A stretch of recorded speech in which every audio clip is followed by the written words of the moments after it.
राजू भाऊचं भाषण खूप लक्ष देऊन ऐकत होतो आणि मी भैयासाहेबांना म्हणलं, भैयासाहेब राजू भाऊ एकदम साधा सरळ माणूस मला वाटतायत.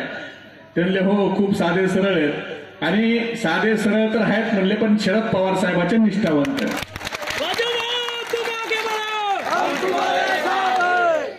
आयुष्यात राजू भाऊ माणसाने काय पद कमवलं, किती पैसा कमवलं याला फार काही महत्व नाही. कारण पद पैशावाले हे कधी लोकांच्या विस्मृतीत जातात, पण कोणत्याही पदाने आणि पैशाने खरेदी करता येत नाही. त्याला निष्ठा म्हणतात. ती तुमच्याकडे, ती रवींद्र भैयांच्याकडे, ती आमच्यासारख्या सामान्य कार्यकर्त्यांच्याकडे. आणि जो पवार साहेबांचा निष्ठावंत कार्यकर्ता आहे त्याच्याकडे पवार साहेबांचं लक्ष असतं. मगाशी मला काही सहकारी सांगत होते गाडीत येताना की देवेंद्र फडणवीस साहेबांचं इथं सभा झाली आणि त्यांनी सांगितलं की जर आमच्या विचाराचा तुम्ही खासदार इथं नगरपालिका नगराध्यक्ष केला नाही तर आम्ही निधी देणार नाही. देवा भाऊ, तुम्ही किती छोट्या मताचे येतो. उद्या सोसायटी जरी गावातल्या एखादी सोसायटी झाली, घरातली गल्लीतली किंवा एखाद्या कॉलनीची, आणि त्या सोसायटीच्या निवडणुकीला तुम्ही येऊन म्हणसाल ह्या सोसायटीत आमचा चेअरमन निवडून नाही दिला तर आम्ही या सोसायटीला पाणीच देणार नाही.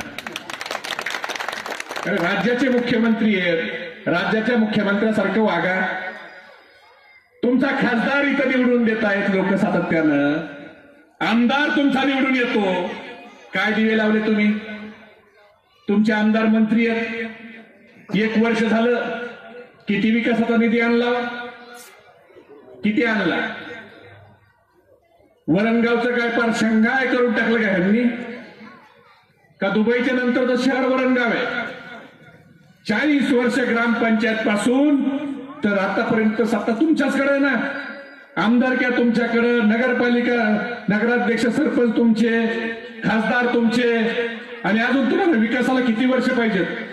आता हाजीसाहेब वयस्कर झाले, त्यांचा मुलगा उमेदवार व्हायची वेळ आली तरी अजून विकास झाला नाही. आता हाजीसाहेबाच्या मुलाचा मुलगा उमेदवार झाल्यावर तुम्ही विकास करणार आहेत का?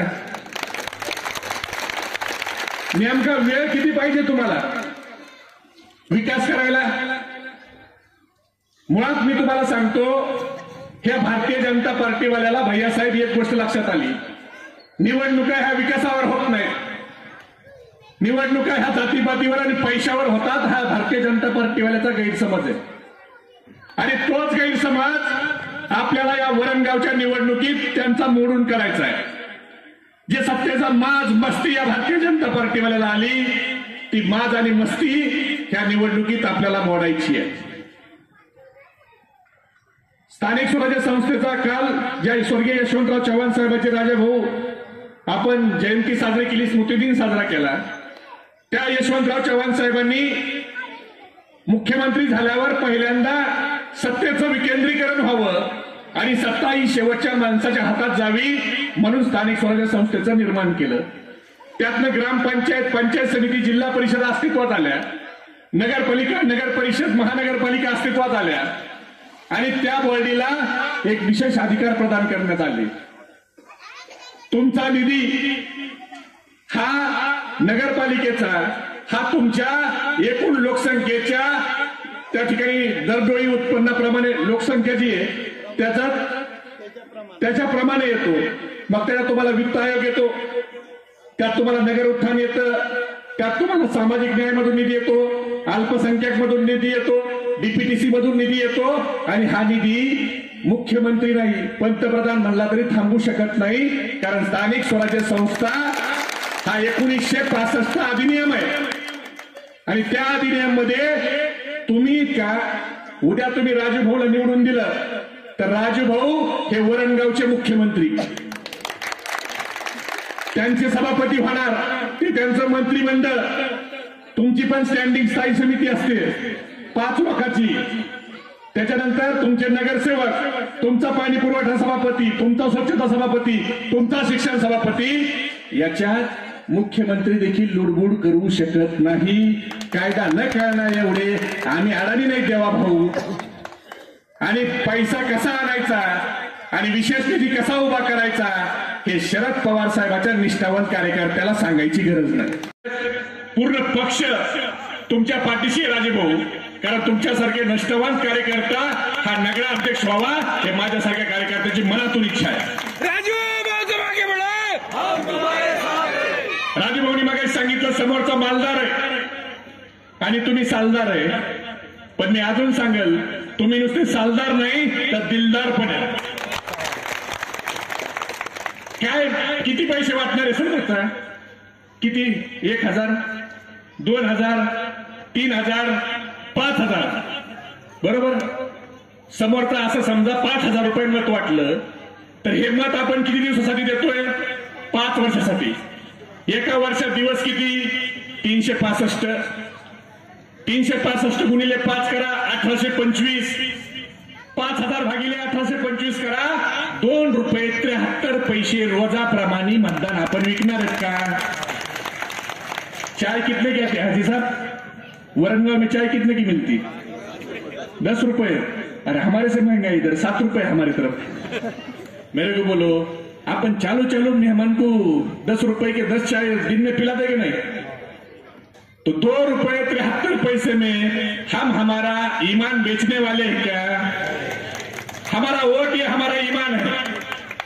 आमचं मत भैया साहेब हे आमचं मन आहे, आमचा आत्मा आहे. तो आत्मा आम्ही विकणार आहेत का वरणगावकर?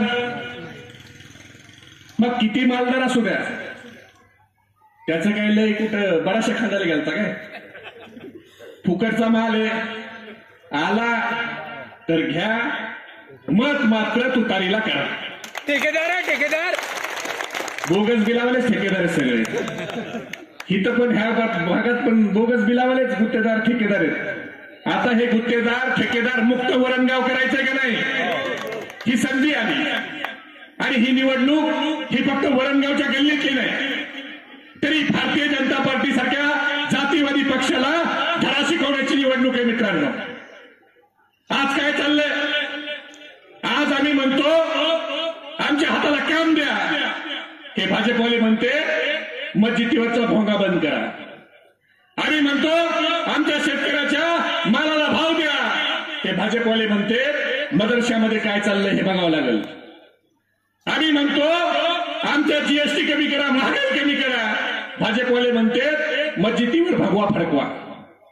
अरे काय चाललंय? म्हणजे फक्त 2 धर्मामध्ये तेढ निर्माण करायची, जातीवाद निर्माण करायचा आणि तुमचा राजकीय स्वार्थ निर्माण भागून घ्यायचा. मी अहमदपूरला होतो काल भैयासाहेब, आणि अहमदपूरला आमदार महायुतीचा मंत्री सरकार त्यांचं, मला वाटलं भाषणात सांगतील ते की आम्ही अहमदपूरमध्ये 24 तास पाणी देऊ, नळाला 24 तास पाणी देऊ, आम्ही स्वच्छ अहमदपूर करू, आम्ही अंडरलाईन ड्रेनेज करू. पण त्यांनी मुद्दा काय घातला प्रचार? आम्ही अहमदपूरचं नाव हे राजूर करू म्हणले. राजूर म्हणलं वा. त्यांना मी एवढंच काल सांगून आलो, आमच्या अहमदपूरच्या लोकांना 24 तास पाणी द्या नळाला, आमच्या अहमदपूरचे रस्ते चांगले करा, स्वच्छता करा, आमचे गटार नीट करा. आणि अहमदपूरला एवढं सगळं केलं ना तर अहमदपूरचं नाव देवेंद्रपूर करा. आमचं काही म्हणणं नाही. काय नावात नेमकं?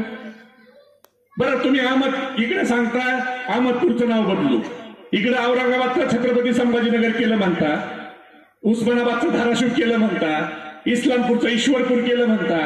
ठीक आहे, केलं, तुमचं सरकार आहे, आमचं काही म्हणणं नाही. पण ते अहमदाबादचं नाव कधी बदलणार आहे? गुजरातची राजधानी कोणती हो? अहमदाबाद. अहमदाबाद हे कोणतं नाव आहे? मुस्लिमान नावावरूनच आहे का नाही? 40 वर्ष झाले तुमचे नेते तिथं बसले, त्या अहमदाबादचं नाव बदला ना, त्या सुरतचं नाव बदला ना. म्हणजे मुद्दे कोणते? तर जाती धर्माचे. मला ते जातीपातीचं राजकारण करतात, त्यांना राजूभाऊ एकच गोष्ट सांगायची की ना मंदिर की बात हो ना मस्जिद की बात हो, ना मंदिर की बात हो ना मस्जिद की बात हो, युवा बेरोजगार है, पहले उसके निवालों की बात हो. राष्ट्रवादी कांग्रेस पार्टी मेरे ना भजन से है ना अजान से है।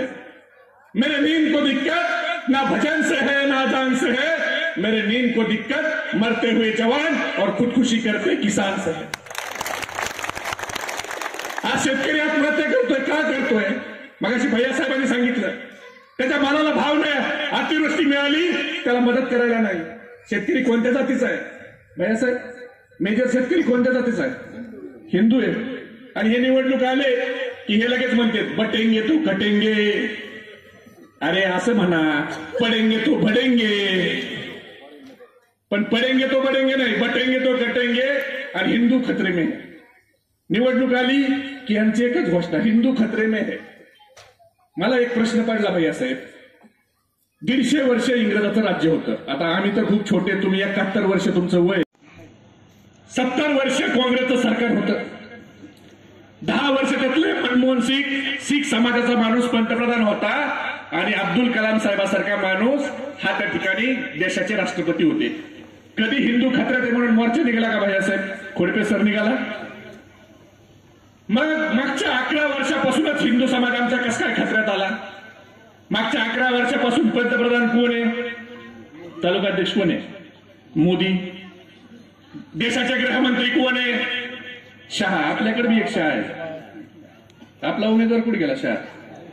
तिकडे आम्ही शहा, आमच्याकडे पण शहा आहे।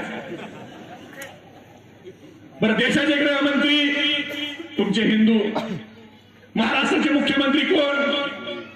देवेंद्र फडणवीस हिंदू। गृहमंत्री तेच, दोन्ही उपमुख्यमंत्री शिंदे आणि पवार कोण?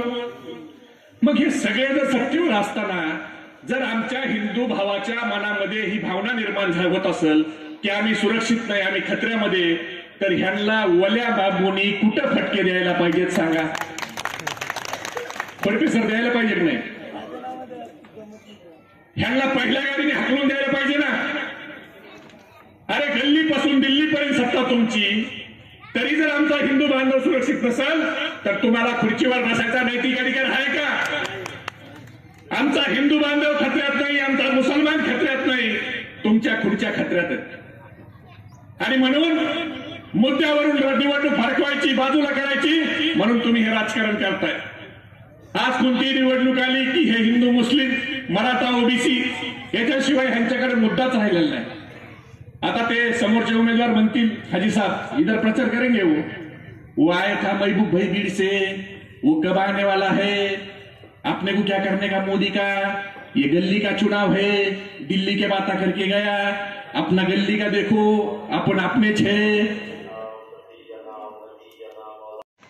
त्यामुळं अब वो बोलेंगे गली की चुनाव है, ये दिल्ली के बातें कर रहा, अपने को क्या करने का, अपना है का देखो ना। मगर उनको आप बोलो कि गली की साफ सफाई करनी है तो उसकी शुरुआत, दिल्ली की साफ सफाई करनी है तो उसकी शुरुआत गल्ली से करना पडेगी। आणि आपल्या सगळ्याला सेक्युलर मताच्या मागे, पवार साहेबाच्या मागे उभा राहावं लागेल।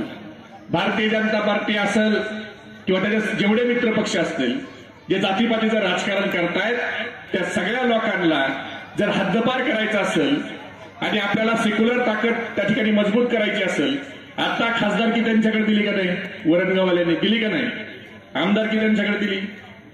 नगर परिषद ही आमच्या राजू भाऊकडे द्या, पवार साहेबांच्या नेतृत्वाखाली तुम्हाला एक आदर्श वरणगाव त्या ठिकाणी आम्ही करून दाखवू।